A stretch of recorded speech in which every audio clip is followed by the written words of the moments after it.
জয় যিশু। আজ 21শে ডিসেম্বর, আগমনকালের চতুর্থ রবিবার। প্রথম পাঠ প্রবক্তা ইসায়ার গ্রন্থ হতে বাণী পাঠ, 7 অধ্যায় 10 থেকে 14তম পদ। ভাবি ইম্মানুয়েলের জন্ম সম্বন্ধে প্রবক্তা ইসায়ার ভবিষ্যদ্বাণী। যুবতী নারীটি এখন সন্তান সম্ভবা হয়েই আছে।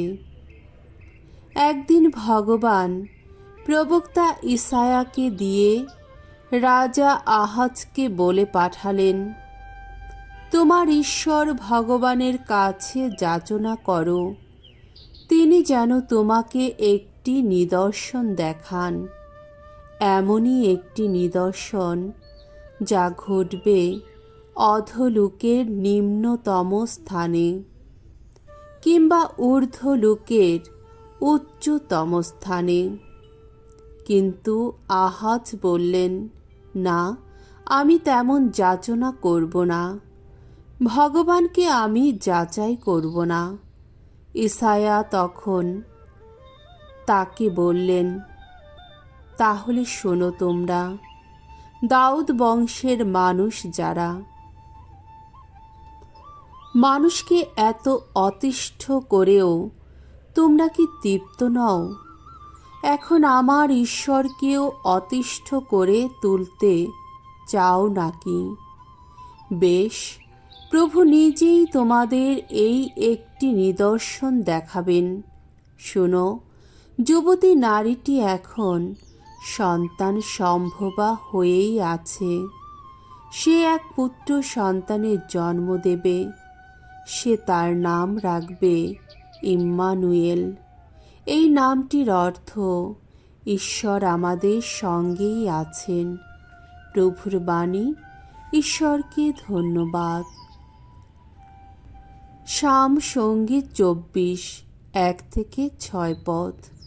ধুয়ো, খুলে দাও যত সিংহদ্বার, আসছেন সেই গৌরবে রাজা। পৃথিবী ও তার যত সম্পদ ভগবানেরই অধিকারে, জগৎ ও জগতের যত অধিবাসী তারই। জগৎকে তিনি নিজেই তো সমুদ্রের ওপর বসিয়ে রেখেছেন, শক্ত করে বসিয়েছেন জলরাশির বুকে। কে উঠবে ভগবানের পর্বত শিখরে? কে গিয়ে দাঁড়াবে তার পুণ্য ধামে? সেই তো পবিত্র যার হাত, নির্মল যার অন্তর, কখনো অলিকতার যে নেয় না শরণ। সেই তো পাবে ভগবানের আশীর্বাদ।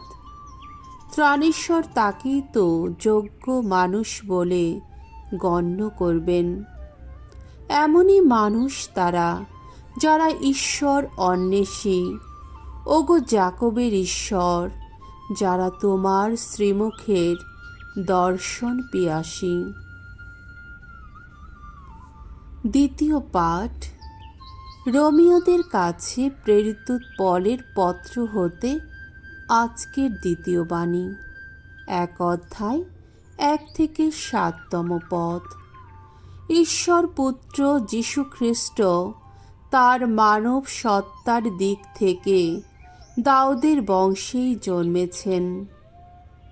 প্রিয়জনেরা, আমি খ্রিস্ট যিশুর সেবক ঐশ্য আহ্বানে প্রেরিত পল তোমাদের কাছে এই পত্র লিখছি। ঈশ্বর তার মঙ্গল সমাচার প্রচারের জন্যে আমাকে স্বতন্ত্র করে রেখেছেন। বহুদিন আগেই তিনি এই মঙ্গল সমাচার শোনাবেন বলে পবিত্র শাস্ত্রবাণীতে তার প্রবক্তাদের মুখ দিয়ে বারবার প্রতিশ্রুতি দিয়েছিলেন। এই মঙ্গল সমাচার তার পুত্রেরই বিষয়ে, অর্থাৎ আমাদের প্রভু যীশুখ্রিস্টেরই বিষয়ে।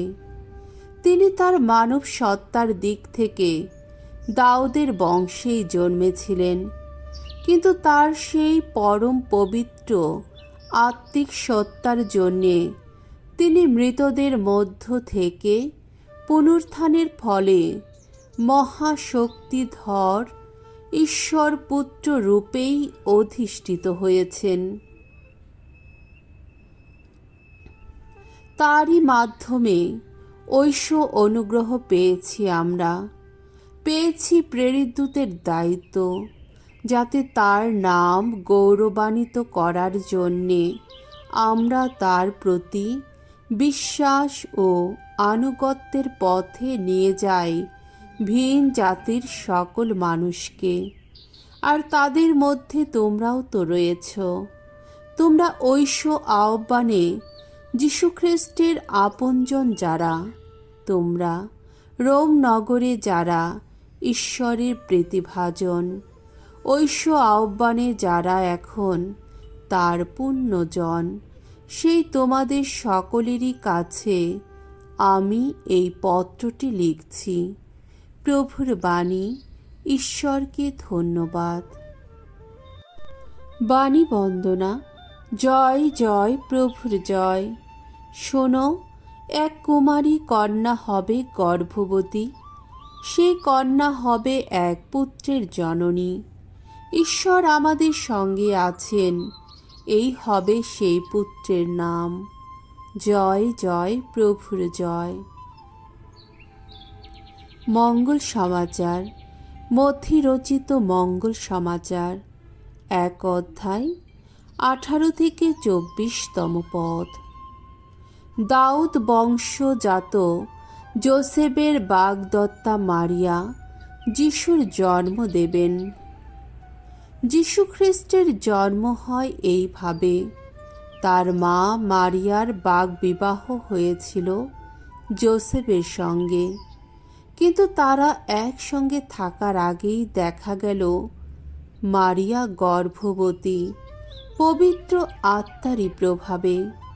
তার স্বামী যোসেফ ধর্মনিষ্ঠ মানুষ ছিলেন। মারিয়ার দুর্নাম করতে না চেয়ে তিনি তাকে গোপনে ত্যাগ করবেন বলে স্থির করলেন। তিনি এই সিদ্ধান্ত নিয়েছেন এমন সময়ে প্রভুর এক দূত স্বপ্নে তাকে দেখা দিয়ে বললেন, দাউদ সন্তান যোসেফ, তোমার স্ত্রী মারিয়াকে ঘরে আনতে ভয় করো না, কারণ সে যে সন্তান সম্ভবা হয়েছে তা পবিত্র আত্মারই প্রভাবে। সে এক পুত্র সন্তানের জন্ম দেবে। তুমি তার নাম রাখবে যিশু, কারণ তিনি আপন জাতির মানুষকে তাদের পাপ থেকে মুক্ত করবেন। এ সমস্ত ঘটেছিল যাতে সত্য হয় প্রবক্তার মুখে উচ্চারিত প্রভুর এই বাণী।